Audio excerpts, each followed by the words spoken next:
Roar! Ew.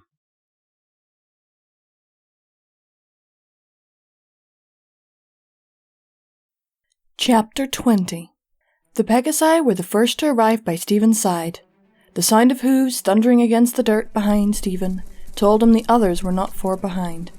Where'd he go? Rainbow said while frantically shifting back and forth and looking for the thief. As the realization that the culprit had escaped sank into Stephen's mind a second time. Anger boiled up inside him faster than he would have been able to contain it even under the best of circumstances. Oh, come on! He shouted, giving the ground a few hard slaps. Getting to his feet, he took a couple of calming breaths that sounded more like growls before turning back to his friend. Applejack had regained consciousness and was getting herself upright with the help of Pinkie Pie. Darn it, I felt like I was on the wrong end of a stampede, she muttered while holding her head and struggling to regain equilibrium.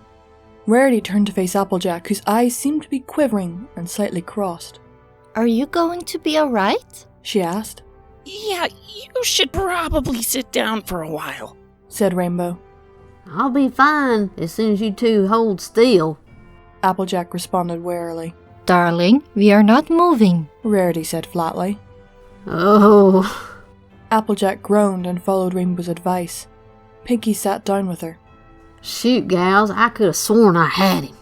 It's not your fault, AJ. Pinkie placed a hoof on her friend's shoulder. Pinkie's right. Twilight said before turning to Rainbow. I do wish we had stayed together like we originally planned. Rainbow jumped and flapped her wings, hovering herself slightly higher than Twilight's head.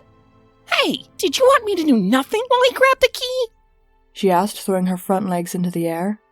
Hold on, both of you. Rarity interjected, holding a foreleg between Twilight and Rainbow. Now, it is hardly the time for arguing. We must simply dust ourselves off and proceed with Plan B. Twilight sighed and Rainbow dropped back to the ground with a look of indignation. You're right, said Twilight. As soon as Applejack feels better, we'll have to start walking back. Do we have any supplies left? Fluttershy asked. I think they got all squished when the ceiling fell down, Pinkie retorted, rising back on all fours as Applejack set her front leg back over her shoulder. Then we'd better get moving so we don't have to spend as long walking in the desert some without any water, said Twilight. Applejack tried again to pull herself to her feet. She wobbled once or twice and winced from a headache, but managed to hold herself up. Brayburn showed me how to look for water out here a while back. It ain't a lot, but we'll be fine so long as we get back to Appaloosa today. Once Applejack was stable, Pinkie let her stand on her own while still staying close. Applejack, you look like you're still in pain. Are you certain you should be standing? Said Fluttershy. Don't you worry about me. Applejack said, giving her left temple a small massage. My head's pounding, but I'll be fine. Let's grab our cart and head out then, shall we? Said Rarity. The group walked until nearly high noon, at which point, on Twilight's advice to conserve energy and hydration, they began riding in the cart, taking turns at pulling in pairs. Rainbow Dash and Pinkie Pie started first. So what happened exactly? Applejack asked shortly, after she started riding. When I saw you had him roped up, I tried to set up a contingency plan, just in case he tried running away, said Stephen. How did that work out? Applejack asked curiously. Stephen lowered his eyes. Not well, he murmured, and rubbed his chest in embarrassment. Several sharp stings pierced his neck, indicating an agonizing gasp that garnered Rarity's attention. Oh my! Are you injured? She asked, coming over to his and Applejack's side of the cart. I feel like there are needles in my neck. Rarity merely glanced at Stephen and found the problem. That's because your mane is littered with cactus barbs and sand.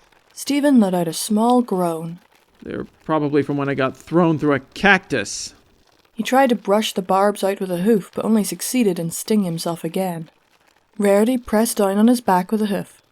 Relax and allow me, she commanded. Stephen sat down and looked to Applejack, while Rarity carefully sifted through his mane. I think he saw us waiting for him after he took the first step into the lower chamber, and then attacked us from there. Ouch! Stephen gasped as Rarity's magic glanced over a few of the needles in his mane. Did anyone get a good look at him? All I saw were glowing snake eyes. After that flash, all I could see was his shape. It's definitely a large stallion we're dealing with, said Rainbow. I think he's got a gray coat and his horn's got a bit of a curve to it, said Applejack. A curved horn? Asked Twilight. This thief is starting to sound like King Sombra. But that can't be right. Pinky chimed in from the cart's harness. I thought the Dumpy Grumpy had a big fall. Suddenly her eyes went wide and she gasped. Oh! What if all the king's horses in the Equestria Glen can put Sombra together again? Only this time with green, scary eyes instead of red, scary ones. Twilight raised a quizzical eyebrow at Pinky. I really don't think that's possible, Pinky. Besides, I don't think he was using dark magic. Otherwise, I would have felt it when he was in the pyramid. Stephen wasn't certain he wanted to know who or what they were talking about. Ouch! He suddenly winced again as Rarity tried to yank another spine from his neck. Is there any way to do that less painfully? It would be easier if I had my supplies. Said Rarity. And it doesn't help that you have the thickest mane I have ever seen. I can't help what I was born with. Rarity resumed her attempts to carefully brush through Stephen's mane with her magic. Have you ever considered straightening it? It would probably just poof right back out. That sounds like what happened to me. Pinky started with a giggle. There's really not much I can do with it. Besides, I like my afro. So does these cactus barbs. Rarity mused and magically grasped another needle. Do brace yourself, darling. She yanked it from his skin, drawing another cringe from Stephen. Bear with me, dear. I'm being as gentle as I can. Rainbow looked back to face the cart. So, does any pony have any ideas on how we're supposed to describe who we're looking for to the princess without knowing more than his eye and his coat colors? At this point, that's still anyone's guess, said Applejack. After a couple of hours of hauling, Applejack dug up some water from under some desert plants before Rainbow and Pinky switched shifts with Twilight and Fluttershy. This process repeated 3 times. But halfway to Appaloosa, they were happened on by a carriage heading for Doge to Appaloosa. With perfect timing, as Stephen and Rarity weren't able to pull much farther, the passengers graciously offered to give the group a lift. They arrived in Appaloosa late in the afternoon. After a very big lunch and restroom break, they caught the next train heading east that would make its final stop at Canterlot. They were on the train for 20 relaxing and perfectly uneventful hours before they pulled into Canterlot's train station. At first, Stephen had to shield his eyes from the sun's glare off the city's main white buildings. Once his eyes adjusted, he couldn't help but drink in the many brick buildings and towers, each topped with a painted gold or coloured roof. It was as if the mountainside fortress was comprised of many smaller castles. Stepping down from the train, Stephen noticed the way the streets were perfectly paved with green bricks making their way through the city. He couldn't take his eyes off the various towers, spires and domes that comprised each building, the smallest of which still 3 stories tall. Each rooftop bore elaborate painting jobs or murals. Each structure was pristine, magnificent and unique, as if the entire city was designed and built by thousands of master craftsmen with different visions. Yet somehow, through the uniqueness of each building's design and decorative paintings, the entire city held a uniform colour scheme of whites, purples and blues, all accented in gold. Stars, fleur-de-lis and diamonds were common themes in the city's decorations. It all came together to add a feeling of perfect, harmonious collaboration between the thousands of genius designers and craftsmen that must have built this city. Are you alright, Stephen? Rarity asked. You have been unusually quiet since we arrived.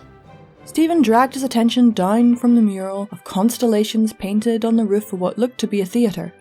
Just taking in the sights. He replied. This city is amazing. I know! Rarity exclaimed.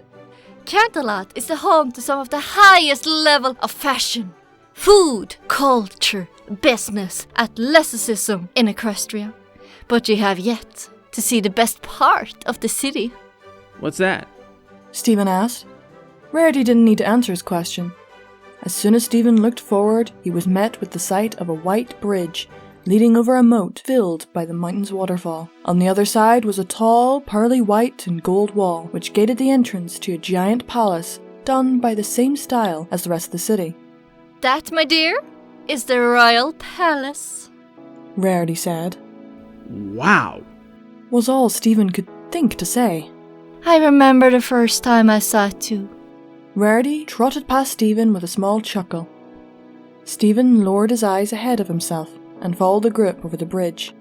The palace halls were wide. The floor was a tiled checkerboard of white and purple. A narrow burgundy carpet softened their steps as they walked through the hallways painted in pink and gold, which were adorned in colourful banners and tapestries.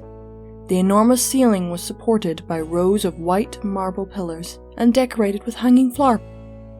After going up a small stairway, they turned right down a hallway with several elaborate stained glass windows, which seemed to depict various events. Some of them appeared to bear likenesses to the others in the group. He was about to ask what they meant when Twilight approached two armoured unicorns guarding a giant purple doorway. Good afternoon, sirs. May we come in? A guard nodded and telekinetically pushed the door open. Twilight and her friends followed the burgundy carpet into a gigantic, pristine courtroom with marble floors. 50-foot pillars held up the ceiling, and the walls bore stained glass windows featuring more stories or celestial bodies. All of these features led Stephen's eyes to the back centre of the room, where two tall, winged unicorns stood in front of a large red throne. One was white with a billowing mane shimmering of many colours. The other was navy blue, with a matching mane that also sparkled and flowed through the air, despite the lack of wind in the room. These must have been the princesses that Twilight spoke of in her stories the night before. Stephen suddenly found himself standing over the group when they gave a sudden and reverberant bow. He quickly followed suit, as to not risk insulting anyone. A low yet soft feminine voice prompted them to rise. It is always a pleasure to see you, spoke the Blue Princess. Although we have been expecting some fateful news. Were you able to protect the key? The White Princess asked. Twilight lowered her head. I'm sorry, Your Majesty, she said mournfully. We tried to ambush the thief, but he beat us to the punch and escaped with the key. We didn't even get a good look at his face. The White Princess' expression never changed as she confidently strode towards the group. Stephen watched Twilight avoid eye contact until the princess reached out with a golden armoured hoof and directed her head upwards.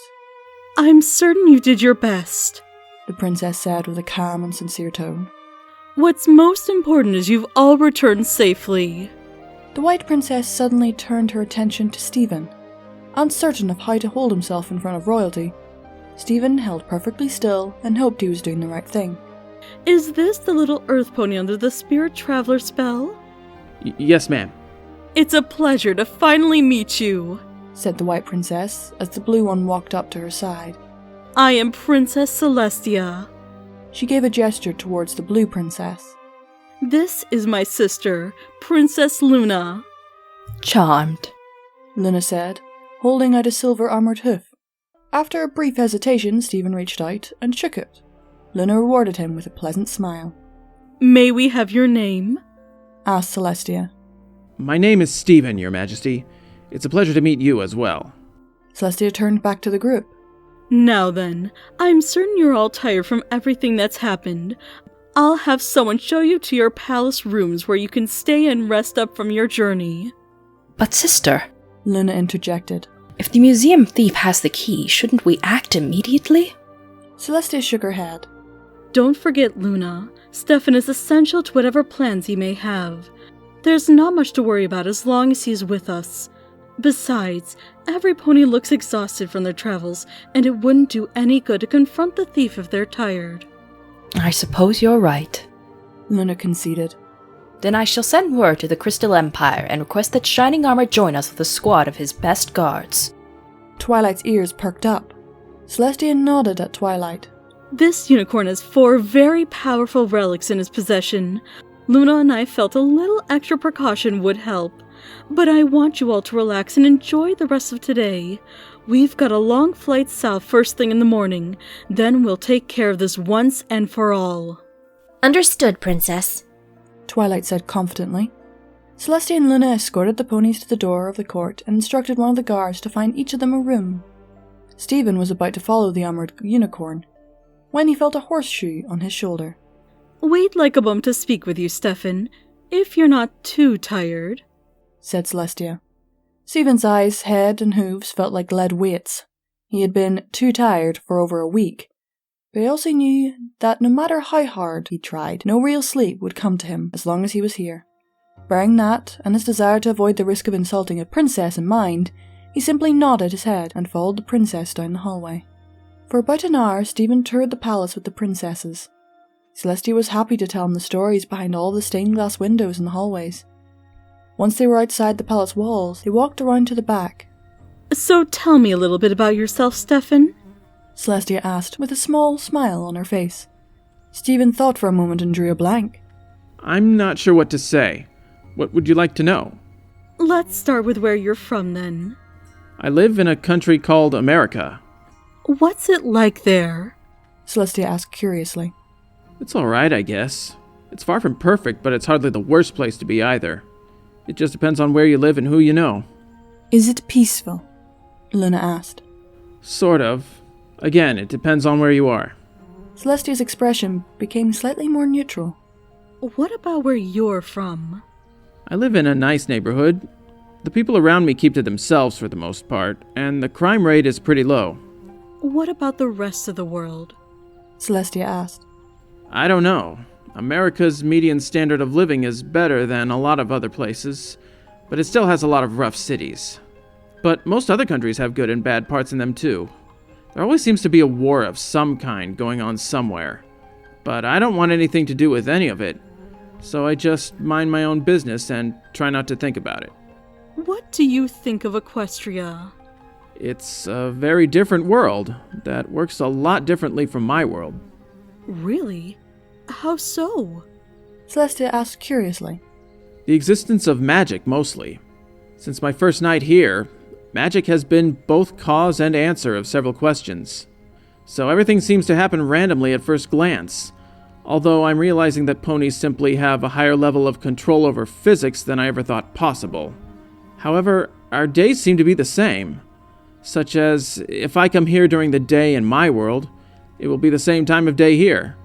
But then I look up at night and see a completely different moon and everything feels off again. There's also the issue with learning to use a completely different body and... Pardon me, Luna interrupted. Yes, ma'am? Stephen replied.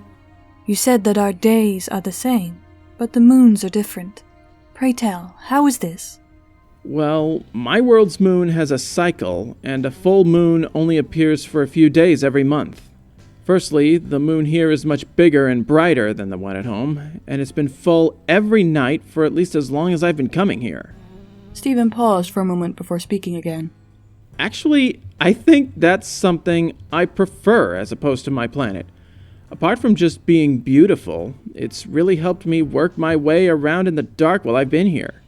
Celestia leaned over to her sister. Perhaps you'd like to show him how that works sometime, she said with a smirk. But of course, Luna replied with a smile coming to her face. However, she held a hoof to her mouth and cleared her throat. What is your occupation? She asked, her tone returning to a collected yet serious nature. Up until 3 days ago, I worked in customer service for a construction company. Did you enjoy it? Celestia asked. Not at all. It was a real pain in the neck. But it was tolerable, and I could live off it. Have you ever tried to seek an occupation geared to something you enjoy?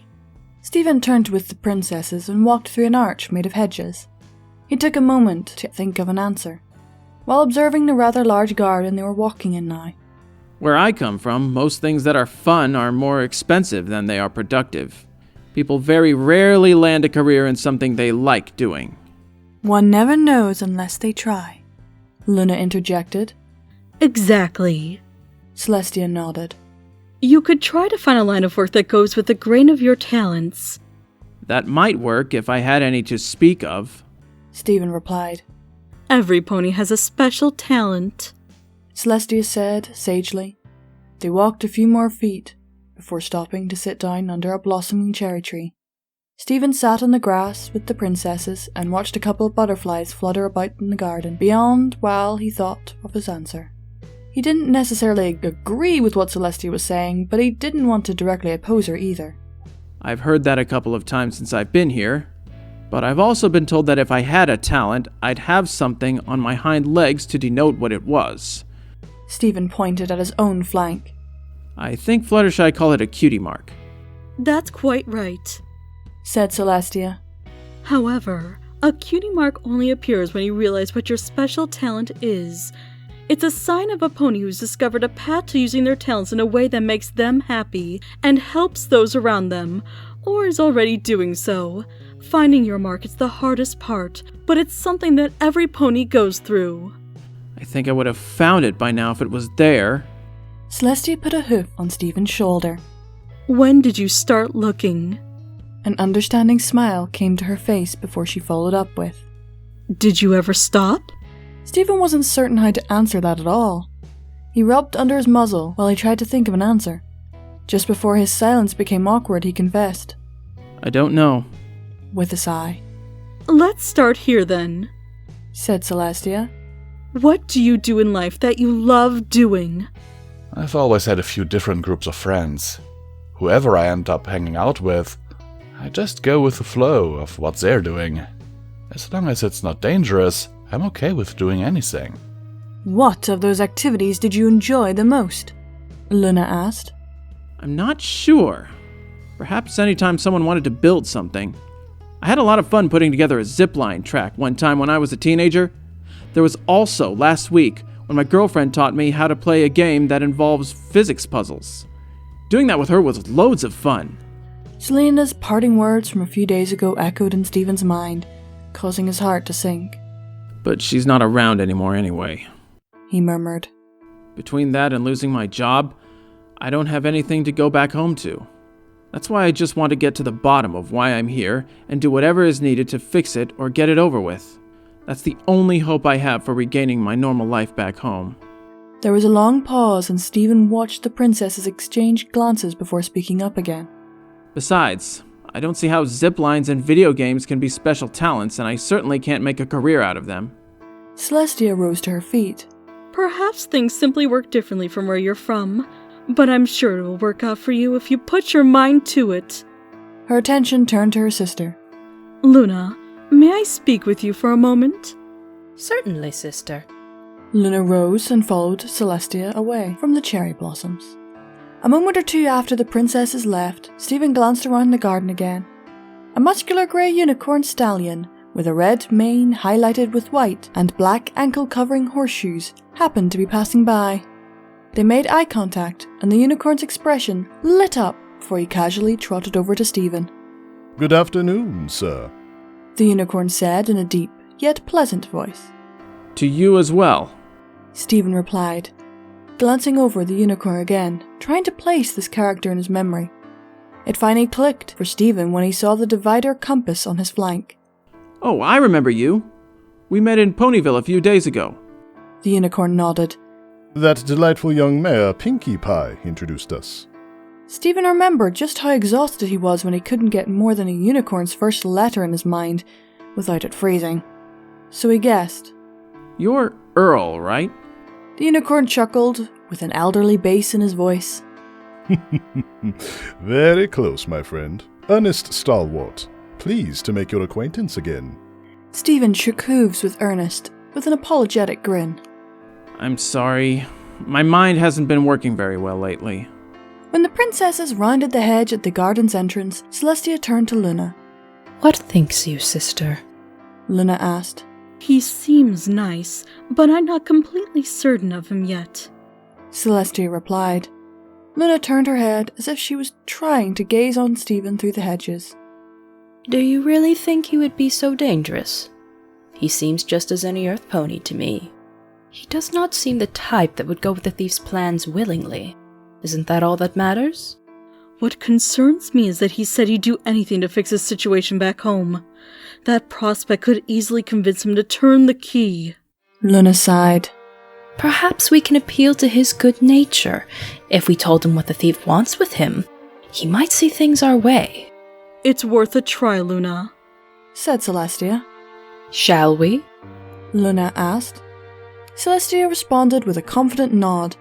With that, they wrapped back round the entrance to the garden and walked over to the cherry tree where an old stallion unicorn had sat down with Stephen. Did you ever find what you were looking for?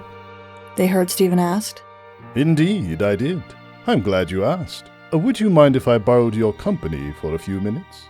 Actually, I'm in the middle of something at the moment. The unicorn notices the princess's presence and bowed on a front knee. Your Majesties, he said with a refined tone. Stephen turned around as well. Luna had never seen the stallion before, but he seemed happy to see them. He waited for Celestia to bid him at ease, but it never came. Remembering to rein in her voice, she gently commanded, Rise. The unicorn rose to his feet and straightened his posture. Princess Celestia, it has been much too long since I've seen you. He said softly. And you, Princess Luna. To see you in person is an honor and a wish come true. Thank thee, sir. Luna replied with a smile and a small nod. The unicorn turned to Stephen. Is this what you are in the middle of? He asked. After Stephen nodded, the unicorn turned back to the princesses. Celestia blinked a couple of times before gaining a curious expression. Ernest Stalwart? Is that you? Ernest answered with a small bow which he held. But how? My sister has been quite helpful over these many years, Your Majesty. Ernest raised his head. But would you be so kind as to excuse this gentle colt for a minute? I shall return momentarily. The unicorn turned around and placed a hoof on Stephen's shoulder. What's going on, Ernest? Stephen asked. Everything clicked in Celestia's mind and she reached out towards Stephen. No, wait! She cried out, just as they disappeared in a burst of green sparks.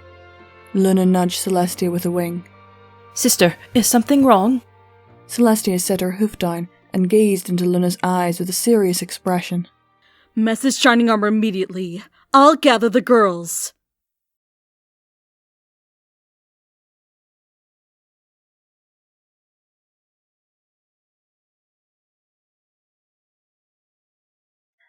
And a howling thank you to my Patreons.